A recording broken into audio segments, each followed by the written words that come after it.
This is Jim Casem with Riverbend Fellowship in Riverbend, North Carolina. We're continuing the series, The Things Which Were, The Things Which Are, and The Things to Come. This is the 21st week of it, and this message is for Sunday, the 24th of January, 2021. We're in the book of Daniel. At this point, we're in chapter 9, and I'm going to be starting at verse 20. Now, just before this, Daniel has been praying. You can go back and look at it. He's been confessing the sins of the people and their rulers. Israel's transgressed your law, turning aside, not obeying your voice. So the curse has been poured out on us, and the oath which is written in the law of Moses, the servant of God, because we have sinned against him. Well, hey, things haven't changed much, have they? That was verse 11. Verse 13, just as it was written in the law of Moses, all this tragedy has come upon us. Yet we have not wholeheartedly begged for forgiveness and sought the favor of the Lord our God by turning from our wickedness and paying attention to and placing value in your truth. And today, you can't expect the pagans to observe this because they're not believers to begin with. But we're not going to see anything get better unless God's church kneels down, bows before the Lord, and starts confessing and praying their own sin. Got to get that cured before we even have any chance of curing that in the world. So Daniel's speaking, he's praying to God, and we're starting off with verse 20.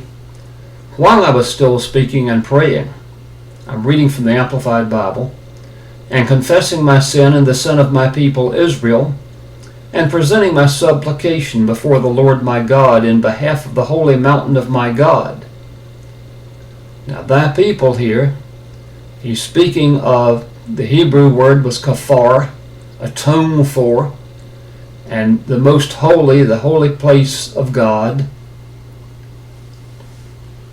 While I was still speaking in prayer and extremely exhausted, the man Gabriel, whom I had seen in the earlier vision, came to me about the time of the evening sacrifice.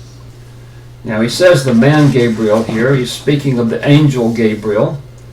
Angel, remember, means messenger of God. And we have a couple of them that are more well known than others. They're known by name. Gabriel is one of them. And in Gabriel's case, he seems to be the messenger of good news and a messenger of prophecy. He's not the head fighter. Michael is the head fighter, the warrior. But Gabriel, now that doesn't mean he can't do any fighting at all. He's just not the head one. But he comes up, and he, whom I'd seen earlier in the earlier version, he came to me about the time of the evening sacrifice. That would be about 3 in the afternoon. He instructed me, and he talked with me. And he said, O Daniel, I have now come to give you insight and wisdom and understanding. At the beginning of your supplications, the command to give you an answer was issued. And I have come to tell you, for you are highly regarded and greatly beloved. Therefore, consider the message and begin to understand the meaning of the vision. That's really, really special. Daniel is the only one that I'm aware of that was specifically named as being greatly beloved. We're all beloved, for God loved us so much that he gave his only son, Jesus, to die on the cross for us. But Daniel was greatly beloved. Now, let's see what he has to say. 70 weeks have been decreed for your people and for your holy city to finish the transgression, to make an end of sins, to make atonement for wickedness, to bring in everlasting righteousness, to seal up vision, prophecy, and prophet, and to anoint the most holy place. Now, in the Bible, this does not mean literal weeks in this particular case. The Hebrew term was also used for years. In other words, 70 weeks would be 490 years. Another little side note is that this is not based on the time factor that we use now of 365 and 1/4 days in a year. It's based on the time factor of 360 days, because that was the way time was kept in that period of time. The calendar was adjusted periodically, the Jewish calendar, and still is to this day, because they're still on a 360-day calendar. They would slip in an extra month from time to time, and we slip in what we call a leap year day, an extra day, and the scientists now slip in itty-bitty little fractions of a second at the end of every year to correct for the fact that the sun's motion is not absolutely constant with the earth, and that things just gradually get out of kilter. And you wouldn't want in the northern hemisphere the middle of summer to be in the middle of January instead of the middle of July, right? I mean, it would take a long time for that to happen, but it still would happen eventually. So this is spoken specifically for the people and the holy city of Jerusalem. Everlasting righteousness, that means right standing with God. Verse 26, so you are to know and understand that from the issuance of the command to restore and rebuild Jerusalem until the coming of the Messiah, the anointed one, the Prince, there will be 7 weeks of years and 62 weeks of years. It will be built again with a city plaza and moat, even in times of trouble. Then, after the 62 weeks of years, the anointed one will be cut off and denied his messianic kingdom and have nothing and no one to defend him, and the people of the other prince who is to come will destroy the city and the sanctuary. Now, this is a prophecy that's being made during the time of the reign of the Medo-Persians. It's long before, centuries before the time that Jesus was born, that he had his ministry, and that he was killed. But if you go back and you check the time on it, you will find that from the issuance of the command to restore and rebuild Jerusalem, which was when Cyrus first gave the permission to do so, not when it actually got rebuilt, but when it was first permitted, until the coming of Jesus, there were 7 weeks of years and 62 weeks of years. Now 7 and 62 is 69, right? So there were 69 weeks of years. Then after the 62 weeks of years, the anointed one gets cut off. And then we go on down to verse 27. Speaking of the other prince here, he will enter into a binding and irrevocable covenant with the many for 1 week, 7 years. But in the middle of the week he will stop the sacrifice and grain offering for the remaining 3.5 years. And on the wing of abominations will come one who makes desolate, even until the complete destruction. One that is decreed is poured out on the one that causes the horror. Now, what this is speaking of here, that 1 week has not happened yet.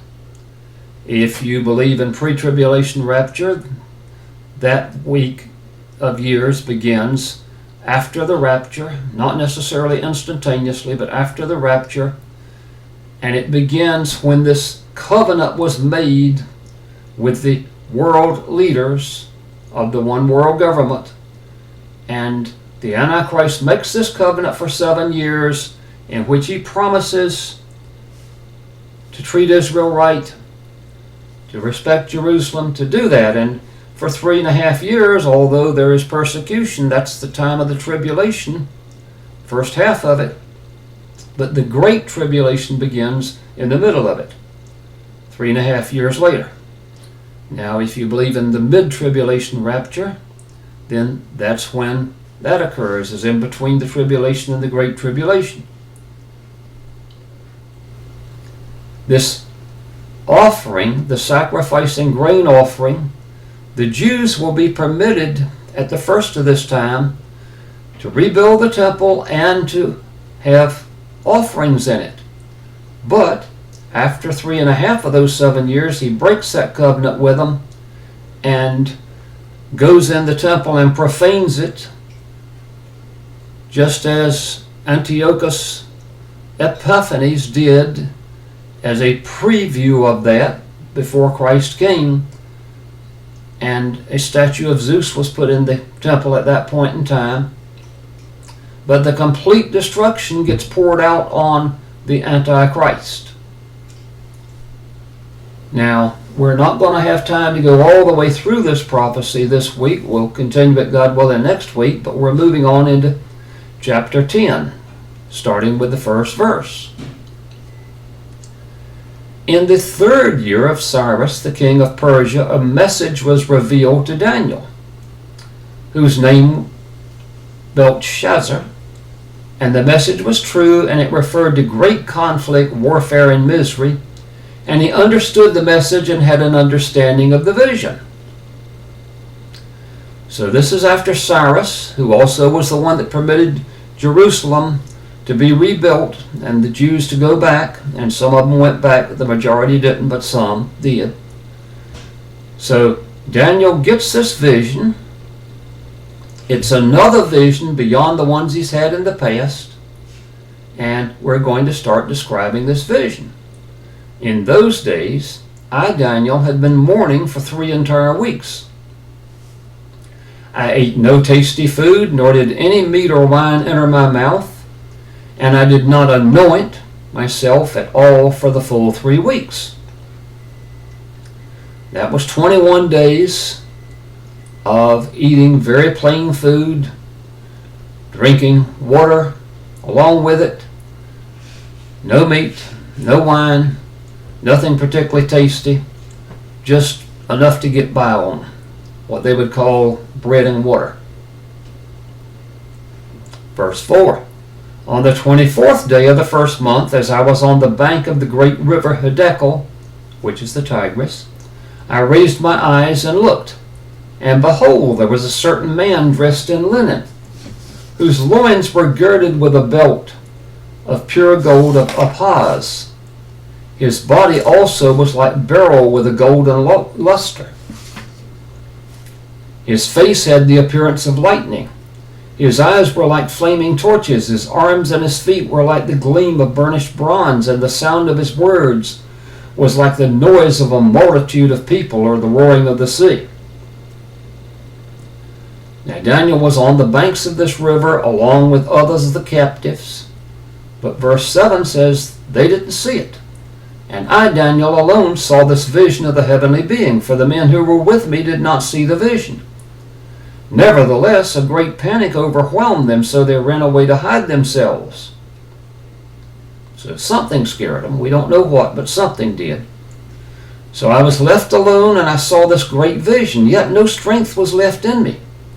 For my normal appearance turned to a deathly pale, and I grew weak and faint with fright. Then I heard the sound of his words, and when I heard the sound of his words, I fell on my face in a deep sleep with my face toward the ground. This vision must have really been terrified. The vision will be described in more detail, but not quite yet. Verse 10. Then, behold, a hand touched me and set me unsteadily on my hands and knees. So he said to me, and this was Gabriel, O Daniel, you highly regarded and greatly beloved man, understand the words that I am about to say to you, and stand upright, for I have now been sent to you. And while he was saying this word to me, I stood up trembling. Then he said to me, do not be afraid, Daniel. From the first day that you set your heart on understanding this and on humbling yourself before your God, your words were heard, and I have come in response to your words. But the prince of the kingdom of Persia was standing in opposition to me for 21 days. Now, this is not speaking of Cyrus, the king of Persia at that time, the empire of the Persians and Medes. This is speaking of that one, the one of sin, the one who was originally created as a very high in the kingdom, above the angels, but went down for sin. That one known as Satan or Lucifer. So there is opposition in heaven right now between the third of the angels that defected along with him and the 2/3 of them that remained with God. And this particular angel by himself was not able to proceed on through. Must have been more than just one against him, but there were a bunch. But then behold, Michael, one of the chief of the celestial princes, came to help me, for I had been left there with the kings of Persia. Michael is the warrior angel. Now I have come to make you understand what will happen to your people in the latter days. For the vision is in regard to the days to come. Verse 15, when he had spoken to me according to these words, I turned my face toward the ground and was speechless. And behold, one who resembled the sons of men touched my lips. Then I opened my mouth and spoke and said to him who was standing before me, O my Lord, because of the vision, anguish has come upon me, and I have restrained no strength. For how can such a weak servant of my Lord talk with such a being as my Lord? For now there remains no strength in me, nor has any breath been left to me. Then this one, and he's speaking of Gabriel, in verse 18, whose appearance was like that of a man, touched me again, and he strengthened me. He said, O man, highly regarded and greatly beloved, do not be afraid. This is a consistent message from angels whenever they speak to humans. Do not be afraid.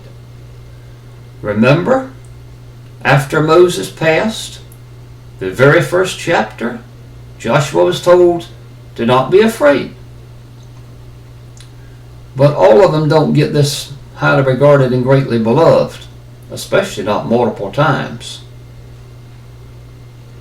Do not be afraid. Peace be to you. Take courage and be strong. Remember the angel speaking to the shepherds in Bethlehem? Now when he had spoken to me, I was strengthened and said, Let my Lord speak, for you have strengthened me. Then he said, Do you understand fully why I came to you? Now I shall return to fight against the hostile prince of Persia, and when I've gone, behold, the prince of Greece is about to come. That was prophetic at that point in time, because the empire of Persia was replaced by Greece under Alexander the Great. Verse 21, But I, Gabriel, will tell you what is inscribed in the writing of truth. There is no one who stands firmly with me and strengthens himself against these hostile forces, except Michael your prince, the guardian of your nation. Now this will continue with conflicts to come in verse 11. We're not going to go there this particular session because that's a pretty long session and we need enough time to take care of it. Prayer needs. Well, we've kind of emphasized the biggest prayer need right at the first of this. The biggest prayer need is for God's people, especially in this nation which is growing increasingly pagan, increasingly hostile to God, and will be destroyed along with the others in that period of time. The time has not come yet, but we need to be out doing the work of God. We need to be strengthened by hearing these words. We need to be praying, confessing our own sins, and praying for the souls of those that don't believe, because some of them can be saved. Not all of them will be, but some of them can be. In our local congregation, we have people that are sick. We have people that have diseases. Even more than that, we have people whose weakness because of this long period of confinement and so forth with the pandemic have just kind of given up hope. And you can't give up hope, folks. Lift up your heads, for your redemption draws nigh. God willing, we'll be returning with the next session on this. Have a blessed day and a blessed week. Bye-bye.